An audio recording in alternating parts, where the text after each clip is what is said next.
Hello বন্ধুরা, good morning.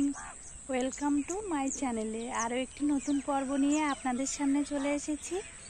আজ সম্পূর্ণ নতুন একটি ভিডিও আপনাদের উপহার দেব। সম্পূর্ণ নতুন একটি রেসিপি বানিয়ে আপনাদের সঙ্গে শেয়ার করব। তাড়াতাড়ি করে ঘুম থেকে উঠে পড়লাম, চারদিকে কিন্তু কুয়াশায় ভরে আছে। আজ ভোরবেলা এখন সজনের ফুল খুঁটতে যাচ্ছি। খুঁটে তারপরে বাড়ি এসে সজনের ফুলের কি রেসিপি বানাই আপনাদের সঙ্গে শেয়ার করব। সজনের ফুল কিন্তু খুব উপকারী। সজনের পাতা, সজনে সব কিছুই কিন্তু খুবই উপকারী। তাহলে পুরো ভিডিওটা স্কিপ না করে প্রথম থেকে দেখতে থাকুন। এখন সকাল সকাল বেরিয়ে পড়েছি সজনের ফুল খোঁটার জন্য। আজ ভাবলাম সজনের ফুল দিয়ে পকোড়া বানাবো, আর একটি সজনের ফুল, আলু, বেগুন দিয়ে সজনের ফুল চচ্চড়ি বানাবো। পুরো ভিডিওটা কিন্তু দেখবেন। আজ সকাল সকাল পিসিমার আমি সজনের ফুল গুড়ানোর জন্য বের হয়েছি। আর সকালের এই মন মুগ্ধ করা পরিবেশ, নিস্তব্ধ, পাখির কলরব, এখন কিন্তু মোরগ ডাকছে চারিদিকে। এখনও কিন্তু সবাই ওঠেনি, দুই একজন উঠেছে। দেখতে দেখতে আমরা সজনে গাছের নিচে চলে এসেছি। দেখুন চারিদিকে ফুলে ভরে আছে, চারদিকে ফুল ফুটে আছে, আর গাছেও কিন্তু প্রচুর পরিমাণে ফুল ধরেছে। প্রত্যেক দিন কিন্তু প্রচুর পরিমাণে এই সজনের ফুল গাছের নিচটা পড়ে। আজ আমরা এই সজনের ফুল খোঁটার জন্য ভোর ভোর চলে আসলাম। পিসিমা এসেই সজনের ফুল গুড়ানো শুরু করে দিয়েছে। এখন সজনের ফুল তাড়াতাড়ি করে গড়িয়ে আবার বাড়ি যেতে হবে, রান্নাবান্না আছে। গরমের সময় সজনের ডাঁটা, সজনের ফুল, সজনের পাতা খুবই কিন্তু উপকারী, শরীরের জীবাণু নাশ করে। আর এই সজনের ফুল দিয়েও কিন্তু বিভিন্ন রকম রেসিপি বানানো যায়। সজনের ফুল বেটেও কিন্তু খাওয়া যায়।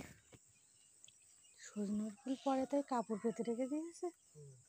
ভালো ফুল পড়েছে, দেখেছে একদিনে তো প্রচুর ফুল পড়ে গাছে, যা ফুল আছে।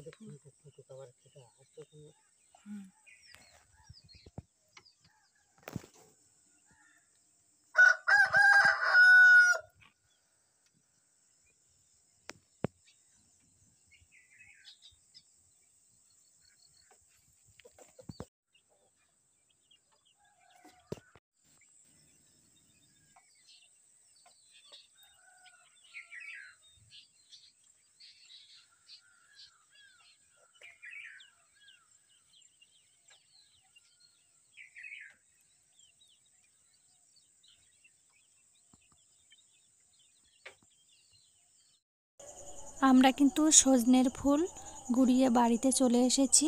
এখন বেছে খুব ভালোভাবে পরিষ্কার করে নেব, ধুয়ে তারপর রান্নায় ফিরে আসছি।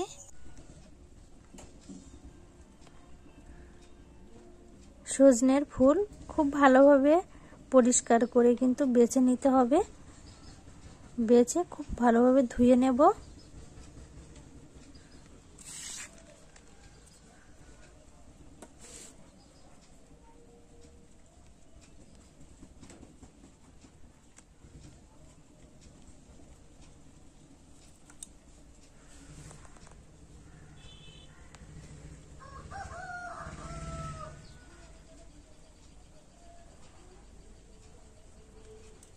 এই সজনের ফুলের কিন্তু কিছুই ফেলার নেই।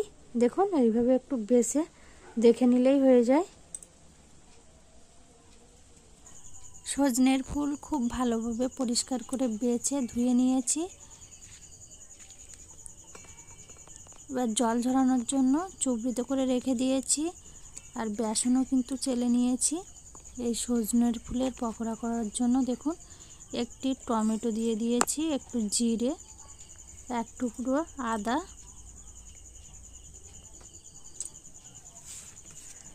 কাঁচা লঙ্কা দিয়ে দিয়েছি। এরকম ছোট ছোট করে কেটে কাঁচা লঙ্কা দিতে হবে, তাহলে কিন্তু পকোড়াগুলো খেতে খুব ভালো লাগবে।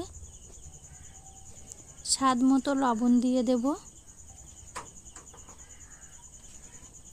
পরিমাণ মতো হলুদ গুঁড়ো দিয়ে দেব। সেদ্ধ করে রাখা 4 থেকে 5 টুকরো আলু দিয়ে দেব। এই সজনের ফুল দিয়ে পকোড়া বানানোর জন্য একটু সেদ্ধ আলু দিলে কিন্তু আরও ভালো খেতে টেস্ট হয়। মিক্সারে আমি মশলা সব মিক্সচার করে নিয়েছি। বেসন আর মশলা খুব ভালোভাবে কিন্তু আগে মেখে নিতে হবে। আর এই ডোটা কিন্তু একটু ঘনত্বে রাখতে হবে, পাতলা করলে হবে না, কারণ এতে আবার সজনের ফুল দিয়ে আবার একটু মেখে নিতে হবে, তারপর পকোড়া বানাতে হবে। দেখুন, আর জল দেব না, সামান্য পরিমাণে হয়তো জল দিতে লাগবে, বেশি জল দেব না। আগে মেখে নিই, তারপর জল দিতে লাগলে জল দিয়ে দেব। সজনের ফুলের পকোড়ার জন্য এই রকমই ঘনত্বে রাখতে হবে। এবার কিন্তু সজনের ফুল দিয়ে খুব ভালোভাবে মেখে নিতে হবে।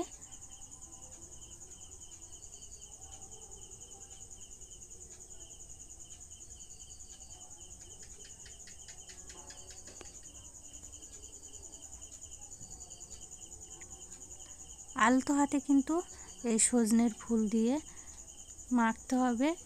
বেশি মাখলে কিন্তু সজনের ফুল সব গলে যাবে, তার জন্য আলতো হাতে মেখে নেব।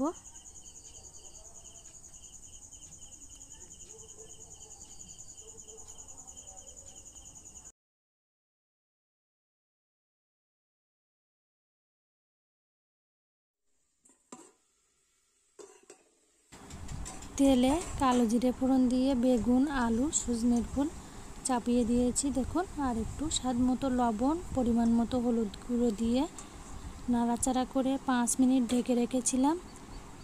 মিডিয়াম আঁচে রেখেই কিন্তু এই চচ্চড়িটা বানাতে হবে। সামান্য পরিমাণে জল দিয়ে আবার ঢেকে রাখবো।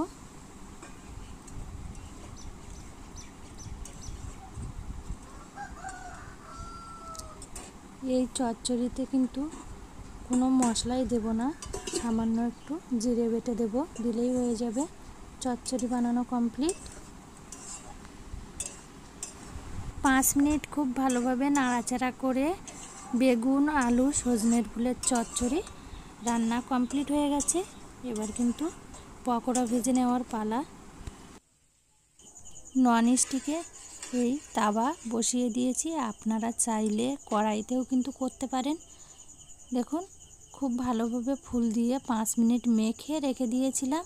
ছোট ছোট করে এই রকম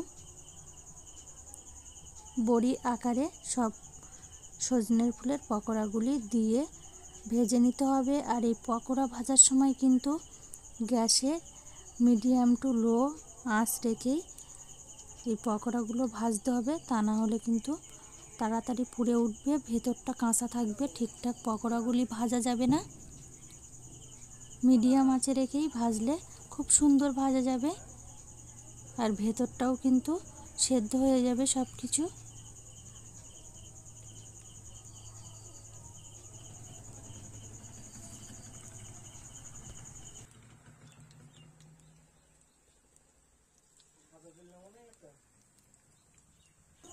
মিডিয়াম আঁচে রেখে পকোড়ার কিন্তু এক পিঠ লাল করে একটু ভেজে নিয়েছি, আর এক পিঠ উল্টে দিয়ে লাল করে ভেজে নিতে হবে।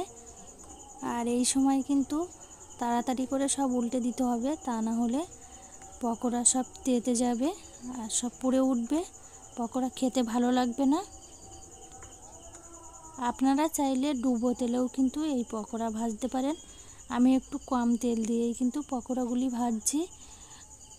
কম তেল, কম মশলা দিয়েই সব কিছু খাওয়া দাওয়া করতে পারলে শরীরের পক্ষেও খুবই উপকারী, তার জন্য আমি কম তেলেই এই পকোড়া ভেজে আপনাদের সঙ্গে শেয়ার করছি। কম তেলেও কিন্তু খুব সুন্দর পকোড়া ভাজা যায়, কোনো সমস্যা নেই।